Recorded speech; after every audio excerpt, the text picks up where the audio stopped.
এই দেখুন মানালি মল রোডের অবস্থা, অসম্ভব সুন্দর লাগছে। দোকানগুলো, প্রত্যেকটা হোটেল, শেড সব বরফে ঢাকা। অসাধারণ লাগছে। মানালি মল রোডকে এই চিত্রে কখনো দেখতে পারবো কেউ ভেবেছেন? এই একদম ডিজনিল্যান্ডের মতো একটা মানে ফেয়ারি টেল আমাদের সঙ্গে হচ্ছে। মল রোড, এটা ভাবুন, এটা মানালির mall road. This is no distant town, this is no remote village, this is no off beat. এটা মানালি টাউন, সেখানে এই অবস্থা।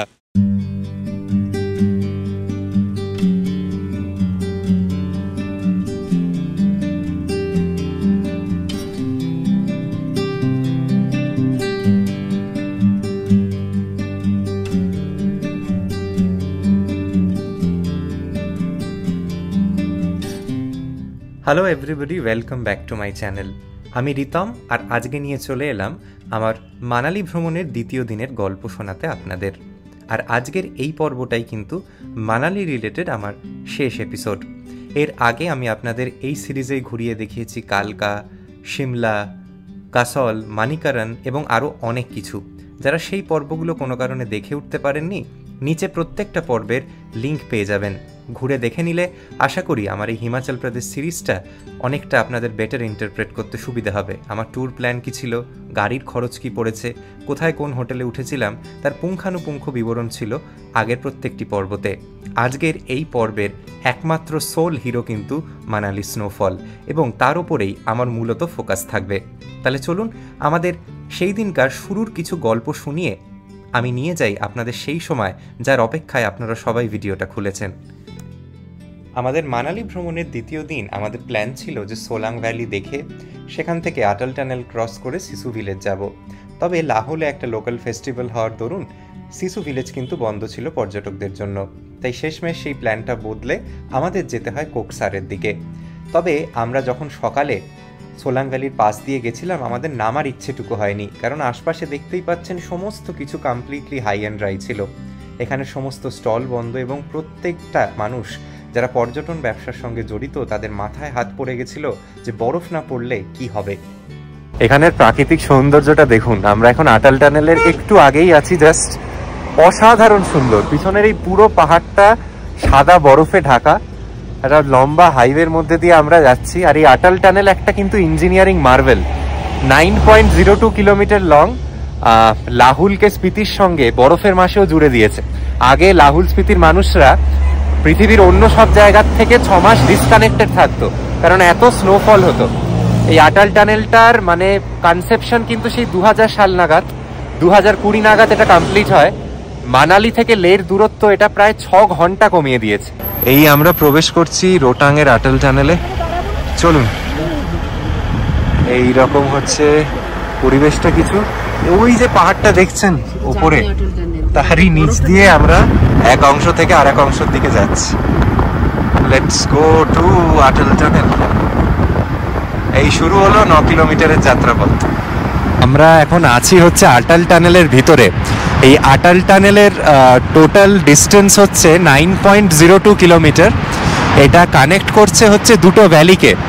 ওদিকে কুলু মানালি ভ্যালির সঙ্গে লাহোল স্পিতি ভ্যালিকে জুড়ে দিচ্ছে।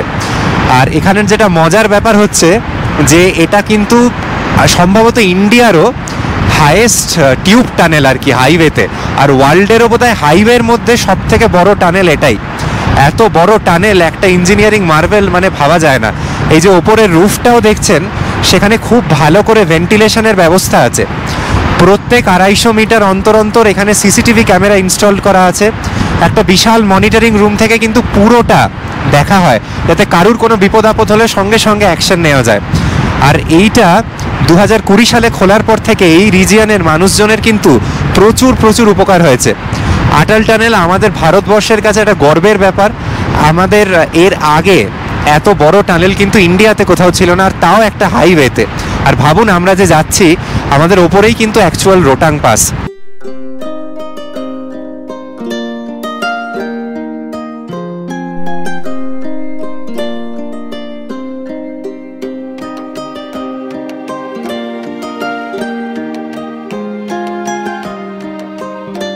সত্যি বলতেই একটা বিশাল স্বপ্ন পূরণ হলো। এতদিন অন্যদের ব্লগে দেখতাম, ডকুমেন্টারিতে দেখতাম, আটাল টানেলে যে আসা হবে এটা ভাবিনি। ভালো ডিসেম্বরের গোড়া থেকেই কিন্তু রোটাং পাস বন্ধ হয়ে যায় ট্যুরিস্টদের জন্য। ওখানে হেভি স্নোফল হয়, গাড়ি নিয়ে যাতায়াত করা খুব রিস্কি হয়ে যায়, তাই প্রশাসনের তরফ থেকে কিন্তু সমস্ত রকম ট্যুরিস্ট পারমিট দেওয়া ওই জন্য ওই দিকের বন্ধ হয়ে যায়। দীর্ঘ 10 থেকে 12 মিনিটের যাত্রা অতিক্রম করে আমরা শেষমেশ পৌঁছে গেলাম আটল টানেলের নর্থ গেটে। ভাবুন, যে পাহাড়টার এপারে ছিলাম তারই ওপারে আমরা পৌঁছে গেলাম, যেন একদম ঠিক পেট চিরে বেরিয়ে আসবার মতো। আটল টানেলকে নিয়ে তো একটা মজার গল্প বলা হয় ওপারে যে ওয়েদার পেলেন, এপারে এসে দেখবেন ওয়েদার সম্পূর্ণ হয়তো আলাদাই হয়ে গেছে।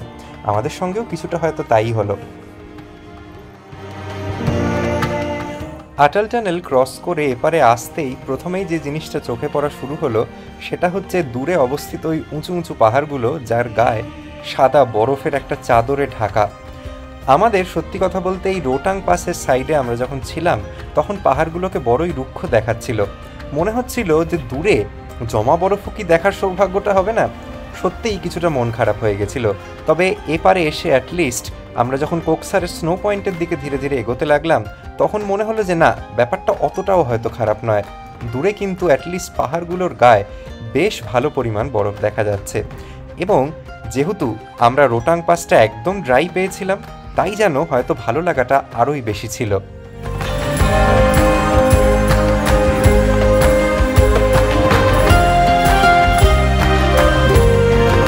কোকসার এখনো কিলোমিটার 5 10 মিনিট মতো, তার আগে এখানে না থেমে পারলাম না। আমার পিছনে দেখুন পুরো বরফে ঢাকা একটা পরিবেশ, আর একটা হাইলি ইনস্টাগ্রামেবল জোন আর কি, ছবি তোলা রিলস করা সব দিকে একটা দারুণ ব্যাপার। আর এই বরফেই আমাদের খুশি থাকতে হবে, আমাদের তো কপাল অত ভালো না যে লাইভ স্নোফল পাবো। এখানে টেম্পারেচার এখন 0 ডিগ্রির আশপাশে, মাইনাসে নয়, আমি ম্যাপে দেখছিলাম। তবে লাহুল স্পিতি তাই -8 -10 এরকম টেম্পারেচার চলছে। চলুন একটু কাছাকাছি যাই, ছবি টবি তুলি। এইটাই আশা আমাদের, এই ট্রিপটা এই বরফ দেখবার জন্যই ছিল। যেটুকু পেলাম সেটুকুতেই খুশি থাকতে হবে। আমাদের ড্রাইভার দাদা বলছিলেন অন্য বছর এই সময় এত স্নোফল হয় এসব দিকে আসাই যায় না, রাস্তা বন্ধ থাকে। আর এবার অবস্থা দেখুন, শুকনো খরা পুরো। আমরা 0 পয়েন্ট ইউমথাংয়েও বরফ পাইনি, এখানেও পেলাম না।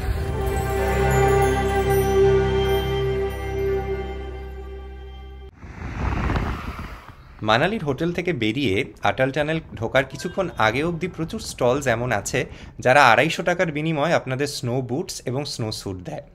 আমাদের 4 জনের জন্য আমরা একটা মাত্র স্নো স্যুট এবং স্নো বুট নিয়েছিলাম, কারণ আমরা বুঝেই গেছিলাম সেদিন লাইভ স্নোফল অ্যাটলিস্ট কোকসারে পাওয়ার কোনো চান্স নেই, এবং সেটা নিয়ে কি করব সেটাই এবার ভাবছিলাম।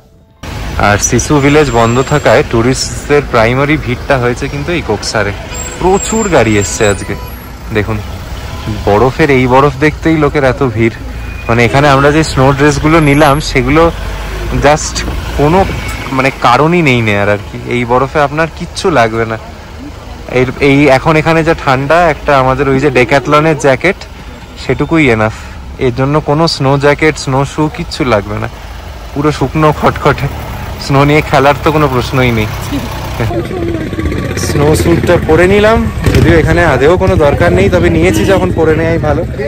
জুতোটা একটু কাজে দিলেও দিতে পারে, কারণ 5 স্লিপ কাটে। 250 টাকার এই আউটফিট, কেরা অদ্ভুত লাগছে না এই ড্রেসটা পরে, কি বলবো। আর অন্যদের দেখে আরো হাসি পাচ্ছে, দেখুন এই বরফের জন্য নাকি স্নো স্যুট। আমরা স্বর্ণদ্বীপরা এখন যেখানে দাঁড়িয়ে আছি তার উচ্চতা হচ্ছে 3100 মিটার। আর এখানে টেম্পারেচার এখন দেখি ঘড়িতে কি বলছে, ঘড়ি ঢেকে গেছে স্নো স্যুটে, ঘড়িতে কিছু বলছেই না কারণ এখানে ইন্টারনেটই নেই।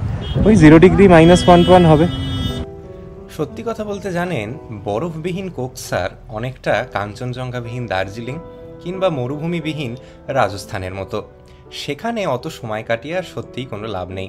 তাই কিছুটা ভারাক্রান্ত মন নিয়ে আবার ফেরার পথে রওনা হলাম। তবে একটা কথা আমাদের মনে গেঁথে গেছিল। এখানে কোকসারে যখন আমরা বসছিলাম, একজন লোকাল ভেন্ডার যিনি ভেজিটেবল স্যুপ বিক্রি করছিলেন, তিনি হঠাৎ আমাদের এসে বলে, আজকে কিন্তু একটা প্রবাবিলিটি আছে দাদা, দুপুর 2টোর পর থেকে ওয়েদার খারাপ হবে এবং 5টার পর থেকে ভারী স্নোফল হবে। আমি ভাবলাম আমাদের ট্যুরিস্ট পেয়ে একটু সান্ত্বনা দিচ্ছে বোধহয়। তবে ওনার কথা যে এরকমভাবে মিলে যাবে তা কিন্তু সত্যি কথা বলতে আটল টানেলের এপারে বসেও ভাবতে পারিনি।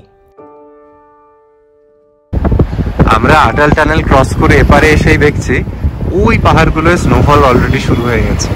আজকে একটা ফোরকাস্ট ছিল কিন্তু যে 3টের পর থেকে আবহাওয়া খারাপ হবে এবং 5টা 5:30 থেকে ভারী স্নোফল হবে। Probably we have reached that place. দেখুন ওদিকে শুরু হয়ে গেছে স্নোফল। মানালি ঢুকে যাওয়ার আগে একটু খাবার দাবারের জন্য এখানে এলাম। এই গোটা সোলাং ভ্যালিতে এই একটা অন্যতম বড় রেস্তোরাঁ, আর ওই দিকগুলোয় এখন পুরো হেজ, শিওর স্নোফল হচ্ছে ওদিকটা। জানি না, কপাল ভালো থাকলে আজ মানালিতেও পেতে পারি, হু নোজ। আপনারা বুঝতে পারছেন কিনা জানি না, তবে আমরা এখানে এই বিয়ারোর রেস্তোরাঁয় খেতে এসেছিলাম, ক্যাফে বিয়ারোতে। আর এখানে এই ফার্স্ট স্নোফল, লাইভ স্নোফল আমরা পাচ্ছি। গুঁড়ি গুঁড়ি বরফ আসছে, ফাটাফাটি লাগছে জাস্ট। এই ফার্স্ট স্নোফল আমরা কিন্তু পাচ্ছি, ছোট্ট ছোট্ট বরফের কুচি গায়ে এসে হিট করছে, দারুণ জাস্ট। এই যে আমরা বিয়ারোর ক্যাফেতে খেতে বসেছি, এখানে এখন ঘড়িতে আমার টেম্পারেচার দেখাচ্ছে -6 ডিগ্রি। আমার জীবনে পাওয়া এটাই লোয়েস্ট টেম্পারেচার। খাবার এখানে মোটামুটি সুস্বাদু, খুব যে বেশি কিছু দাম তাও নয়, কিন্তু এরকম একটা রিমোট এরিয়ায় এত সুন্দর একটা ক্যাফে, এটা ভাবাই যায় না। যাই হোক, আমরা খুব এনজয় করছি, আর এখন এখানে বসে আছি কখন স্নোফল শুরু হবে তার অপেক্ষায়। এই দেখুন স্নোফল শুরু হয়ে গেছে, ওয়াও কি অসাধারণ। The snowfall has started. দারুণ, দেখতে পাচ্ছেন তৃষা, স্বপ্ন পূরণ, স্নোফল শুরু হয়। এই দেখুন, আমরা খাওয়া দাওয়া শেষ করতে না করতেই ভালো স্নোফল শুরু হয়ে গেছে। কোনো একটা কিছু ব্ল্যাক ব্যাকগ্রাউন্ডের এগেনস্টে দেখলে জিনিসটা আরো বেটার বুঝতে পারবেন। এদিকটা দেখুন, গুঁড়ি গুঁড়ি স্নো, দারুণ লাগছে, অ্যামেজিং। জীবনেই প্রথম লাইভ স্নোফল দেখছি, ওয়াও, জাস্ট অসাধারণ অভিজ্ঞতা। এরকম লাইভ স্নোফল পাবো এটা ভেবেই আমাদের এই ট্রিপ প্ল্যান করা, এত হাজার হাজার টাকা খরচ করে আসা কলকাতা থেকে। শেষমেশ যে এটা হচ্ছে, কত যে ভালো লাগছে সেটা আমি বোঝাতে পারবো না। আমার এই কালো টুপি, গ্লাভ সব দেখুন ধীরে ধীরে সাদা হয়ে যাচ্ছে, আর ইন্টেন্সিটিটা ধীরে ধীরে বাড়ছে। যদিও খুব বেশি বেড়ে যাওয়ার আগে আমার মনে হয় আর একটু নিচের দিকে নেমে যাওয়া ভালো, but still I never forget this. কারণ এরপরে আরও হয়তো অনেক বরফ দেখবো, বিদেশেও যেতে পারি, কিন্তু নিজের দেশের মাটিতে দাঁড়িয়ে এত ভালো স্নোফল হয়তো আর কখনোই দেখবো না, বা দেখলেও কবে দেখবো জানি না। সেদিন আমাদের মানালি সাইট সিইং কমপ্লিট করে আমরা সেই রাতটা থাকবার সিদ্ধান্ত নিই মানালির অন্যতম সেরা resort, snow valley resort and স্পাতে, যা মানালির হারিম্বা দেবী টেম্পলের থেকে একটুখানি দূরত্বে অবস্থিত। এটা একটা কিন্তু পার্সোনাল রেকমেন্ডেশন। এই হচ্ছে আমাদের মানালির স্নো ভ্যালি রিসোর্টস অ্যান্ড স্পায়ের রুম। এটা হচ্ছে ওনাদের গার্ডেন ফেসিং রুম। এর ওপরে আরেকটা ক্যাটাগরি আছে premium room with mountain facing, সেটা আমরা নিইনি, সেটা আরও বেশি এক্সপেন্সিভ। এটা আমি অ্যাগোডা থেকে বুক করেছি, per night including breakfast and centralised heating 3200 টাকা মতো অ্যাভারেজে পড়েছে। এটা 3 থেকে 4500 টাকার মধ্যে ঘোরাফেরা করে, ডিপেন্ডিং আপন season and number of guests. কিন্তু আমরা আজকে 3200 টাকায় পেয়েছি। এখানে একটা ডাবল বেড আছে, দুদিকে দুটো সাইড টেবিল, দুটো জলের বোতল দেওয়া আছে, এদিকে একটা খুব সুন্দর সোফা, সামনে একটা, হ্যাঁ এটা খুব সুন্দর না তৃষা এই ঘরটা? কানজুম থেকে আসার চেয়ারটাতে আটকে গেছি, দারুণ লাগছে। এদিকে একটা কাঁচের টেবিল, এদিকে ওনাদের সব menu card. Okay, reception, room service, housekeeping, restaurant and spa. ঠিক আছে, থ্যাংক ইউ সো মাচ। এখানে একটা ছোট্ট স্টাডি টেবিল কাম সাজার জায়গা। ওকে, 19 से रिफिल कर सकते हैं, टी कॉफी रूम में भी कर सकते हैं। ओके, कवर में होगा 19 रूम। আর এখানে আছে হচ্ছে একটা টিভি, লাগেজ রাখবার মতো জায়গা, মিনি ফ্রিজ, ইলেকট্রিক কেটল, দুটো চা কফি করবার মতো সরঞ্জাম, এদিকে একটা বড় সড়ো ওয়ার্ড্রোব, এক্সট্রা ব্ল্যাঙ্কেটও আছে, এদিকে পড়ার মতো চটি দিয়েছেন, এদিকে জিনিসপত্র রাখবার জায়গা, আর টয়লেটটাও দারুণ সুন্দর, বড় সড়ো। এদিকে একটা ডেডিকেটেড শাওয়ার এরিয়া, এদিকে ওয়েস্টার্ন টয়লেট, সেন্ট্রাল হিটিং যেহেতু আছে, গরম জলও 24 ঘন্টা রানিং পাবেন। এখানে হেয়ার ড্রায়ার থেকে শুরু করে বাকি যা ভাবতে পারেন সমস্ত কিছু আছে। খুবই সুন্দর কিন্তু এখানের এই প্রপার্টিটা, সত্যিই খারাপ কিছু নেই। এই ছিল মোটামুটি আমাদের রুম। আর এই রিসোর্টটার সব থেকে সুন্দর জায়গা সেটা হচ্ছে যে এটা মল রোড থেকে 3 কিলোমিটার ওপরে, তাই অনেকটা অল্টিটিউডে। এখানে অলরেডি বৃষ্টি শুরু হয়ে গেছে, বলছে স্নোফল হওয়ার একটা প্রবল সুযোগ আছে। আর কি সুন্দর বাইরেটা দেখুন, বসার জায়গা, দোলনা, গার্ডেনিং করা। মানে মানালির যদি হোটেল সার্চ করেন মেক মাই ট্রিপ বা যে কোনো অনলাইন পোর্টালে, এই স্নো ভ্যালি রিসোর্টস অ্যান্ড স্পাটা সবার ওপরে আসে। এটার এখন রেটিং আপাতত হচ্ছে 4.3 আউট অফ 5। খুব সুন্দরভাবে মেনটেন্ড একটা প্রপার্টি। এর নিচেও একটা ক্যাটাগরি আছে, এর ওপরেও একটা ক্যাটাগরি আছে। এই দেখুন এখানে আলোগুলো জ্বালিয়ে দেওয়ার পর কি ভালো লাগছে। এদিকটা স্বর্ণদ্বীপ, তোমাদের ঘরটা একটু দেখি চলো। স্বর্ণদ্বীপরা আমাদের একদম পাশেই আছে। বলে রাখি, অনেকে নাম্বারটা জিজ্ঞেস করেন, স্বর্ণদ্বীপরা ছিল 81-তে, 181, আর আমরা 182-তে আছি। স্বর্ণদ্বীপদের ঘরটাও কিন্তু ইকুয়ালি সুন্দর, ওদেরও একই ক্যাটাগরি। ওদের আবার ওই দিককার ফেসিং একটু আছে, তোমাদের এখানে একটা বারান্দা। হ্যাঁ, তোমাদের কিন্তু এখান থেকে পাহাড়টাও দেখা যাচ্ছে। এই রুমটা খুব সুন্দর লাগছে। আমাদের অবশ্য বারান্দাটা আমি গিয়ে দেখিনি, তবে দেখুন এখান থেকে ভিউটা কিছুটা এরকম, গার্ডেন, তার পিছনে স্নো ক্যাপড পিকস, অসাধারণ। এখানে বসেই তো সময় কেটে যাবে, দারুণ দারুণ জাস্ট। আমি এই সিরিজে আপনাদের একদম মল রোডের ওপরও দেখালাম, আবার একটু মল রোড থেকে দূরেও দেখালাম, যেটা আপনাদের ভালো লাগে করতে পারেন। মল রোডের ওখানে ওই 2650 টাকা মতো পড়ছিল ব্রেকফাস্ট দিয়ে রাদার, আর এখানেই 3250 টাকা মতো পড়ছে ব্রেকফাস্ট দিয়ে। এটা একটু লাক্সারি রিসোর্ট, এখানে স্পা থেকে শুরু করে লন্ড্রি সার্ভিসেস, যা ভাবতে পারেন একটা ভালো রিসোর্টে যা হয় তার সব কিছুই আছে। আর যে জন্য আমি এটাকে বেছে নেবো, ঘরটা তো অবশ্যই বেটার, কিন্তু এখানে সেন্ট্রাল হিটিংটা খুব দরকার। আর আজকে যদি স্নোফল শুরু হয়ে যায় কোনো কারণে, তাহলে তো সেন্ট্রাল হিটিং ছাড়া টেকা সম্ভব হবে না। এতক্ষণ সত্যি কথা বলতেই যা যা দেখালাম তা আক্ষরিক অর্থে আমার আজকের এই ব্লগের প্রথম অংশ। এরপর যা দেখাবো তার জন্যই হয়তো আপনারা এই ভিডিওটা খুলেছেন, সেটা হচ্ছে স্নোফলের এক্সপিরিয়েন্স। 1 মিনিটও সময় নষ্ট না করে সেই অংশে যাওয়া যাক। এই দেখুন, এই হচ্ছে আমাদের মানালিতে রিসর্ট, আর এখানে শুরু হয়েছে স্নোফল। অপূর্ব সুন্দর স্নোফল। এরকম ভালো ভিডিও বা এরকম ভালো ভিউ কিন্তু আমরা আটাল টানেলের কাছেও পাইনি। Just amazing. পুরো মনে হচ্ছে সাদা পেঁজা পেঁজা তুলো এখানে এসে পড়ছে। কি সুন্দর, কোনো বর্ণনায় আনা যাবে না।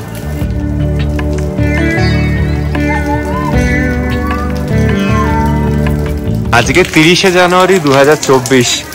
বিশ্বাসই হচ্ছে না যে মানালিতে এই রকম স্নোফল আমরা পাচ্ছি। লাস্ট 2 দিন থেকে শুধু শুনছিলাম স্নোফল হবে, স্নোফল হতে পারে, শেষমেশ হচ্ছে। এমন অভিজ্ঞতা হচ্ছে, লাইফ স্নোফল, লাইফে প্রথম। আর আমাদের এই রকম যে অভিজ্ঞতা হবে, আমরা একদম আজকে সকাল থেকে ডিসঅ্যাপয়েন্টেড ছিলাম। মানালি আমাদের সত্যি কথা বলতে শেষ মোমেন্টে যা আনন্দ দিল। আর এই রকম স্নোফল, এত হেভি স্নোফল, সকালে বোধহয় পুরোটা সাদা চাদরে ঢেকে যাবে। এটা হচ্ছে hotel snow valley dinner area. এখানটাতেও প্রচুর বসার জায়গা, এবং এনাদের যখন বুকিং হয় 2টো প্ল্যানে হয়, শুধু ব্রেকফাস্ট এবং ব্রেকফাস্ট প্লাস ডিনার। তা আমরা যেরকম শুধু ব্রেকফাস্ট নিয়েছি, তো ডিনারটা আলাকাটেতে অর্ডার করব। আপনারা চাইলে ডিনার সমেতও নিতে পারেন। তবে রাত বাড়ার সাথে সাথে স্নোফলের ইন্টেন্সিটি এবং ভলিউমও বাড়তে থাকে, এবং এই রিসোর্টটা যেন সত্যি কথা বলতেই একটা ফেয়ারি টেলের মতো আমাদের সামনে আনফোল্ড করছিল। কতটা ভালো লাগছিল এবং কি অভিজ্ঞতা হচ্ছিল সেগুলো বলবার মতো সত্যি কথায় বোধহয় বাংলা ভাষা আমার জানা নেই। অসাধারণ কিছু মোমেন্টস আপনাদের সামনে তুলে ধরছি। এই দেখুন কি পরিমাণে স্নোফল হচ্ছে। তৃষা একটু কষ্ট করে বাইরে গেছে, ওর চুল থেকে জামা জ্যাকেট সব ভিজে গেছে। একটা অসাধারণ ভিউ পাচ্ছি আমরা, এরকম বরফ ভাবা যায়। আর আমরা মানালির টাউনে আছি, এটা আটাল টানেল নয়, লাহুল স্পিতি নয়, কোথাও নয়, এখানেই এই বরফ পড়ছে, ভাবুন শুধু।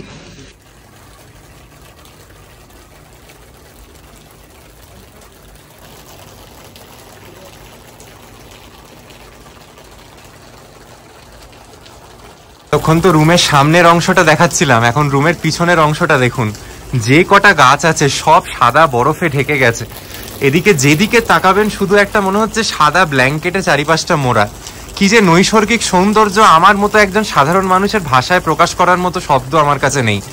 মনে হচ্ছে কাশ্মীর দেখছি না কি দেখছি।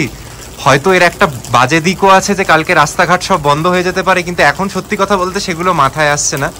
মানে একটা হেভেনলি এক্সপিরিয়েন্স, কিন্তু আমি জাস্ট মানে বর্ণনা করতে পারছি না কি পরিমাণ বরফ পড়ছে। শুধু দেখুন এই দিকগুলো, নিচটা মেঝেটা সব সাদা হয়ে গেছে, মানে একটা অন্য রকম পাওনা আর কি।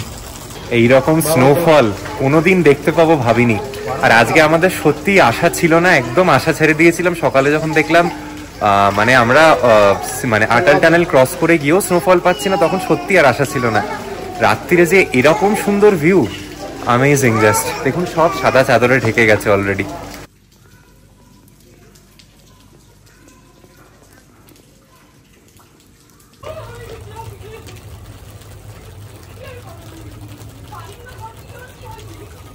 টানা প্রায় 3 থেকে 3.5 ঘন্টা বরফ পড়ার পরে এখন একটু থেমেছে। সামান্য এখনো একটা স্নোফল হচ্ছে, মানে কখনো থামছে কখন হচ্ছে, এরকম একটা পরিস্থিতি। আমি যখন ভিডিওটা শুরু করলাম তখন থেমে গেছিল, আবার কিন্তু শুরু হয়েছে। আশপাশটা পুরো সাদা একটা চাদরে ঢুকে গেছে, প্রত্যেকটা গাছ, প্রত্যেকটা বাড়ির ছাদ বরফে ঢাকা। অসম্ভব একটা রকম সুন্দর প্রকৃতিকে আজকে আমরা উপভোগ করলাম। নদী দেখেছি, পাহাড় দেখেছি, জঙ্গল দেখেছি, কিন্তু বরফে ঘেরা পাহাড় দেখার কিন্তু একটা অন্যরকম মজা। অনেকে সান্দাকফুতে গিয়ে দেখতে পান, অনেকে কাশ্মীরে গিয়ে দেখেছেন। মানালিতে এরকম ভালো স্নোফল যে আমরা মানালির টাউনের কাছে পাবো, বারবার বলছি, এটা ভাবিনি। শিশু ভিলেজে অনেকেই দেখে, আটাল টানেল ওখানে অনেকেই দেখে। মানালিতে হোটেলের কমফর্টে বসে, একটা সেন্ট্রাল হিটিং রুমের কমফর্টে বসে যে এরকম একটা ভালো জিনিস দেখলাম এবং আপনাদেরও দেখাতে পারলাম, এটাই কিন্তু আমার দারুণ লাগছে। Hello everybody, very good morning from Manali. আজকে 31শে জানুয়ারি 2024। কাল রাত্রিরের ভারী তুষারপাতের পরে আজকেও কিন্তু সেটা অব্যাহত। এই দূরে প্রত্যেকটা বাড়ির ছাদে, এখানে যে কটা গার্ডেন আছে, দোলনা আছে, সব কিছু হচ্ছে বরফে ঢাকা। আর এখনো কিন্তু টানা স্নোফল হয়ে যাচ্ছে। আগামী 2-3 দিন কিন্তু ওয়েদার এরকমই থাকবে, বৃষ্টিপাত সঙ্গে স্নোফল। একটু কাছ থেকে দেখাই, এই দেখুন।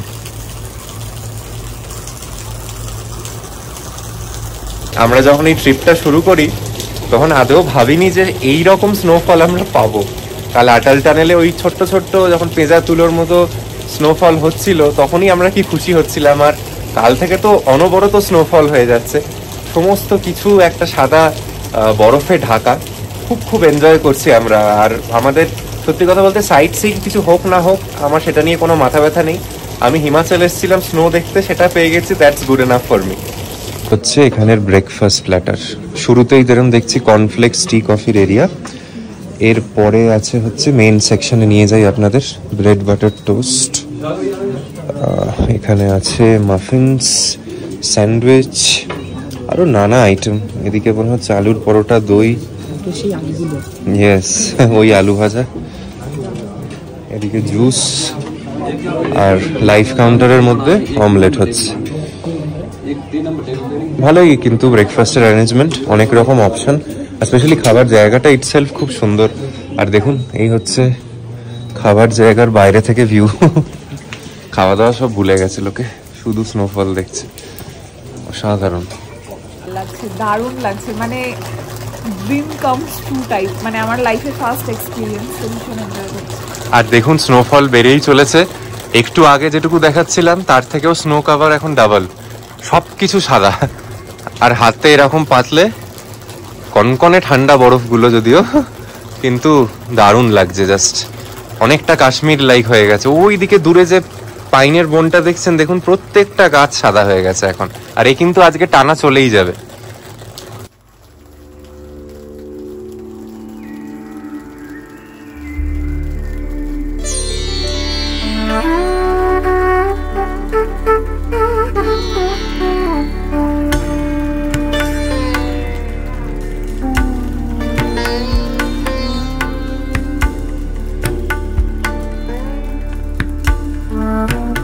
এই দেখুন কি অবস্থা, প্রত্যেকটা গাছ, প্রত্যেকটা গাড়ি, সব কিছু ঢেকে গেছে বরফের চাদরে। আমরা এই হোটেল থেকে চেক আউট করে এখন নিচের দিকে নামছি, কারণ প্রবলেম হচ্ছে এই রোডটা একটু পরে ব্লকড হয়ে যাবে যদি এই পরিমাণ স্নোফল হতে থাকে। অসম্ভব রকম স্নোফল হচ্ছে, প্রত্যেকটা গাছ, গাড়ির মাথাগুলো দেখলে রিয়েলাইজ করতে পারবেন।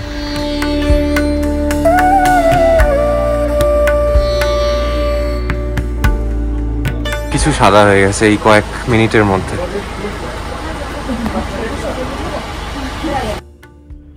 যদিও আমাদের এই দিনটা মানালিতেই থাকবার কথা ছিল, তবে আমাদের ড্রাইভার একজন লোকালাইট হওয়ায় আমাদের অনেক আগেই সতর্ক করে দেন। উনি কিন্তু স্নোফলের খারাপ দিকটার ব্যাপারে অনেক ভালো অ্যাওয়্যার আমাদের থেকে। উনিই সাজেস্ট করেন কিছুটা নিচে নেমে কুলুর কাছে থাকা অনেক বেটার হবে, কারণ রাস্তা যে কোনো সময় বন্ধ হয়ে যেতে পারে। এই Johnson hotel lodge and spa যেটা, এটাও এখানের একটা খুব সুন্দর প্রপার্টি। খুব সুন্দর, খুব সুন্দর, এত ভালো লাগছে কি বলবো। আমার চোখ মুখ সব বরফে ঢেকে যাচ্ছে। আজকের এই জ্যাকেটটা দারুণ কাজ দিচ্ছে। এরকম ওয়াটারপ্রুফ জিনিস ক্যারি করতে হবে। আমার প্রবলেম হচ্ছে জুতোটা এমন কিছু নেই যেটা এই ওয়েদারের সঙ্গে চলতে পারে। একটা অর্ডিনারি স্নিকার পরে চলে এসেছি নাইকির। আমাদের স্নো প্রুফ শুজ নিতে হবে যাতে এখানে সাস্টেন করতে পারি। এই দেখুন মানালি মল রোডের অবস্থা, অসম্ভব সুন্দর লাগছে। দোকানগুলো, প্রত্যেকটা হোটেল, শেড সব বরফে ঢাকা, অসাধারণ লাগছে। মানালি মল রোডকে এই চিত্রে কখনো দেখতে পারবো কেউ ভেবেছেন? Two good. আমাদের হোটেল থেকে আমরা জাস্ট আর কি 3 কিলোমিটার ক্রস করলাম।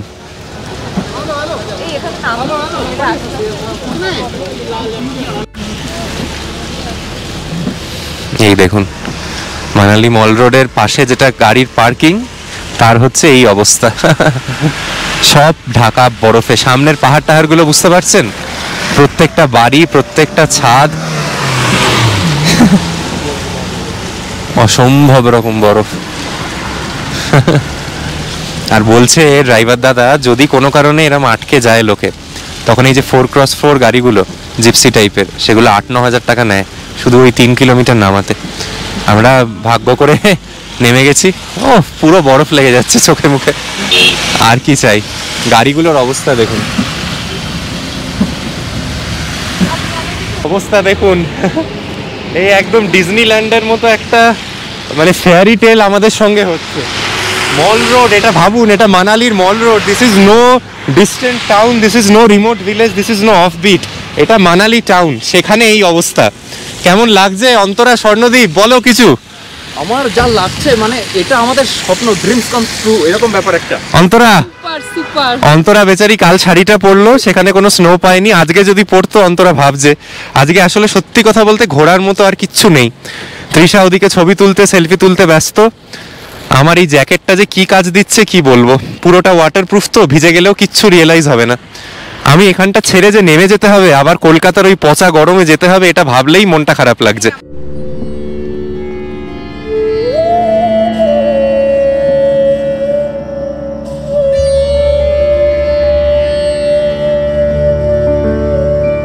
এখানে দেখুন গাড়ির দূর দূর অব্দি লাইন পড়ে গেছে। ট্রাফিক কিন্তু কিছু নেই, কিন্তু সমস্ত গাড়ি নিজের সেফটি মেনটেন করে আস্তে আস্তে যাচ্ছে যাতে স্কিড না করে। সামনে একজন একটা বাইক থেকে ছেলে পড়ে গেল আর কি। এখানে বাইক নিয়ে এখন চালানোটা ভীষণ risky until you are too great are driver. অবস্থা দেখুন পিছনে। এখন ওপরের দিকে থাকাটা আজকে খুব রিস্কি, যেহেতু আমাদের কালকের রাত্রিরেরই বিমান, তাই আমরা ভাবছি যতটা নেমে যাওয়া যায় ততটাই ভালো, মানে সেফ জোন অব্দি পৌঁছানো, যেখানে এতটা স্নোফল হবে না। কারণ who knows what will happen if this continuous for 2 more days, right? সমস্ত রাস্তা বন্ধ হয়ে যাবে সেক্ষেত্রে। স্নোফল একটু কমার দরুন আমাদের ড্রাইভার আবার গাড়ি ঘুরিয়ে নিয়ে এসছেন হচ্ছে হারিম্বা দেবী টেম্পলে। এখানে বেশিক্ষণ থাকবো না, কারণ আবার কেউ বলতে পারে না যে আগামী 1 ঘন্টাতেই কি হবে, ফ্র্যাঙ্কলি স্পিকিং। আর আমার কাছে সেরকম স্নো প্রোটেক্টিভ শুও নেই, স্কিড করতে পারে, অন্যরকম প্রবলেমস আসতে পারে। ওই জন্য সাবধানে যেতে হবে। চট করে মাকে দর্শন করে আবার আমরা নেমে যাব মানালি মল রোডে, যেখানে খানিকক্ষণ সময় কাটানোর ইচ্ছে আছে। কারণ মল রোড থেকে নিচের যে রাস্তাটা, দ্যাটস কোয়াইট সেফ। এই ওপরের 3-4 কিলোমিটার কিন্তু একটু ডেঞ্জারাস। আর এখানে যদি আটকে যান তাহলে বেরোনোর সুযোগ খুব কম আর কি। টেম্পলের এখানে দেখুন কিছুটা এরকম এখন সিন। গাড়িটারই আছে, প্রচুর অনেক গেস্টসই আসছে। আর এখানে খাবার দোকান, জামা কাপড়ের দোকান, সমস্ত কিছুই আছে। আর এখন তো বলছে কোনো চার্জ নেবে না, ইটস ফ্রি অফ কস্ট। তবে আমার যেটা ভয় লাগছে হচ্ছে এইখানটা স্কিড করলেই গেল, হাত পা ভাঙবে। এই হচ্ছে এখানের কিছুটা, এই হচ্ছে এখানের পরিস্থিতি। হাঁটতে দম বেরিয়ে যাচ্ছে, বাপরে বাপ। স্কিড করলেই গেলাম, পায়ে ঠান্ডা ঠান্ডা জল ঢুকছে। তবে মানালি এসে এই মন্দিরটা না দেখাটা সত্যিই বোধহয় একটা অপরাধের মতো। যেরকম কলকাতায় গিয়ে যদি আপনি দক্ষিণেশ্বর বা কালীঘাট না যান, অনেকটা ব্যাপারটা সেরকম। একটা জিনিস বলে রাখি, দেখুন আমি স্নোফলের মজার এবং ভালোর দিকটা দেখাচ্ছি বারবারই, কিন্তু এটাও মাথায় রাখবেন যে আমরা যতটা মজা করছি, ভিতর ভিতর কিন্তু একটা চাপা টেনশন সবসময় কাজ করছে। কারণ সবার কাছেই একটা ফাইনাইট টাইম আছে, মানে আপনি 3 দিন 4 দিন 5 দিন আটকে গেলে পরিস্থিতি কোন দিকে যেতে পারে সেটা কিন্তু কেউ জানে না। তাই মানে there is always some positives and some negatives about everything. এখানে কিন্তু খুব ভারী স্নোফল হলে প্রথম যেটা হবে হচ্ছে আপনি আপনার হোটেলে আটকে যাবেন, প্রচুর দামি গাড়ি নিয়ে আপনাকে নিচে নামতে হবে। আর সেকেন্ড হচ্ছে যদি খুব ভারী বৃষ্টি হয় তাহলে আবার ল্যান্ডস্লাইডও হতে পারে। এবার এই সব কিছুর জন্য কিন্তু মেন্টালি প্রিপেয়ার থাকতে হবে। এই হচ্ছে হারিম্বা দেবী টেম্পলের এন্ট্রান্স। এত সুন্দরভাবে যে এই মন্দিরটিকে দেখতে পাবো কখনো ভাবিনি। প্রচুর ব্লগ, প্রচুর ভিডিওতে এই মন্দিরটার ব্যাপারে দেখেছি, ছবি দেখেছি, ভিডিও দেখেছি, but finally I am here myself. দারুণ লাগছে জাস্ট।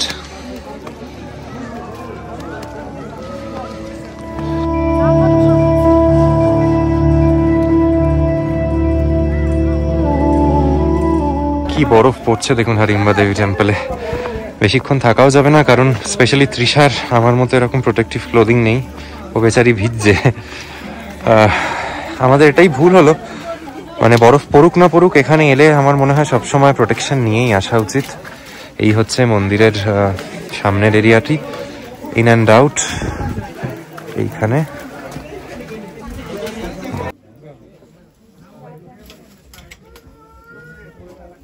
বরফে ঘেরা মানালির মল রোড। আমরা এখানে আপাতত সাইট সিইং করতে এসেছি। প্রচন্ড বরফ, প্রচুর দোকান, আর আমরা এখন থেকেই কি খাবো তার প্ল্যান করছি। মানালির মল রোডে বরফকে উপেক্ষা করে লোকে ঘুরছে, আর এর ওপরের পাহাড়গুলোর অবস্থা দেখুন, কি অবস্থা, মারাত্মক অবস্থা। জাস্ট অসংখ্য দোকান পালা, সেই রকম ঠান্ডা আর বরফ, বাপরে বাপ। মানালির মল রোডে এলে এখানের মিষ্টির দোকানগুলো থেকে এরকম মিষ্টি খেতে ভুলবেন না। আমরা আগের দিন গোলাপ জামুন খেয়েছিলাম, আজকে আমরা জিলিপি নিয়েছি। এখানে এমনি লাঞ্চ আইটেমস বা এই যে ধরুন স্বর্ণদ্বীপ কফি খাচ্ছে এরকমও সব কিছু আছে। এই দোকানগুলো পরপর লাইন বরাবর আছে মল রোডে। এখানে দেখুন পাঞ্জাবিদের সেই ফেমাস খাবার মাক্কি কি রুটি সরসো কা শাক, সেটাও কিন্তু এখানে পাওয়া যায়। বাইরে এরকম বরফিলা মৌসুম, আর তার মধ্যে বিক্রি হচ্ছে রাবড়ি, হট গোলাপ জামুন, ক্ষীর, গাজরের হালুয়া আর জিলিপি। অসাধারণ গন্ধটা যা পাচ্ছি আপনাদের কি বলবো। এখন দাঁড়িয়ে আছি হচ্ছে মানালির মল রোডে আমরা চারজন। এই তৃষার দেখুন টুপি পরে, ওভারকোট পরে। এইদিকে আমাদের অন্তরা, স্বর্ণদীপ বাবু। আমরা বরফের জুতো যেহেতু নেই, জুতো এইরকম প্লেন জুতো, সব জল ঢুকে যে কি অবস্থা হয়েছে না, পাগুলো প্রায় অসাড় হয়ে গেছে। আর সত্যি বলতে আধবেলার জন্য এখন স্নো শু কিনে কোনো লাভও নেই। মানালি মল রোডের আমরা শেষ অংশটিতে আছি। এই সামনেই হোটেল লিয়াক, বড় বড় খাবার দোকান, আর এই দিকে হচ্ছে গাড়ির স্ট্যান্ড। এখন প্রত্যেক 5 মিনিট অন্তর কোনো একটা 4x4 এর ড্রাইভার এসে বলছে যে আপনারা কি সোলাং ভ্যালির দিকে যাবেন, স্নো পয়েন্টে যাবেন, তাহলে গাড়ি আছে। আমাদের সত্যি বলতে আজকে আর সেসব করার কিছু ইচ্ছে নেই। প্রপার টাউনেই যদি এরকম বরফ দেখে নিই তাহলে আর কোথায় বা যাবো বলুন। আর এই সামনে একটু বলে দিই, আমরা যখন ইনিশিয়ালি এসেছিলাম বা ফার্স্ট এপিসোডটা দেখেছেন, আমাদের হোটেলটা ছিল এই দিক করে। আর এর মধ্যেই কিন্তু মল রোডের মধ্যে যে কোনো রকম ওষুধ, SBI এর ATM থেকে শুরু করে ট্যুর অপারেটরদের অফিস সব পেয়ে যাবেন। আর এই বরফে ঘেরা মল রোড আপনাদের কতজন এর আগে দেখিয়েছে জানি না, আমার ভিডিওয় কিন্তু এটা আপনাদের সাক্ষী হয়ে রইলেন আপনারা। আজকের ভিডিওকে এবার এখানেই শেষ করার পালা। আশা করি বরফের চাদরে ঢাকা মানালিকে দেখে আপনারা আমারই মতো এনজয় করেছেন। আর যারা ভাবছেন আমাদের শেষমেশ কী হলো, আমরা খুব সেফলি কিন্তু বাড়ি পৌঁছেছি। সেই সব লাস্ট কিছু অভিজ্ঞতা নিয়ে আসছি আমার এই হিমাচল প্রদেশ সিরিজের শেষ ব্লগে। টিল দেন ভালো থাকবেন এবং আমার এই চ্যানেলটি সাবস্ক্রাইব করতে ভুলবেন না।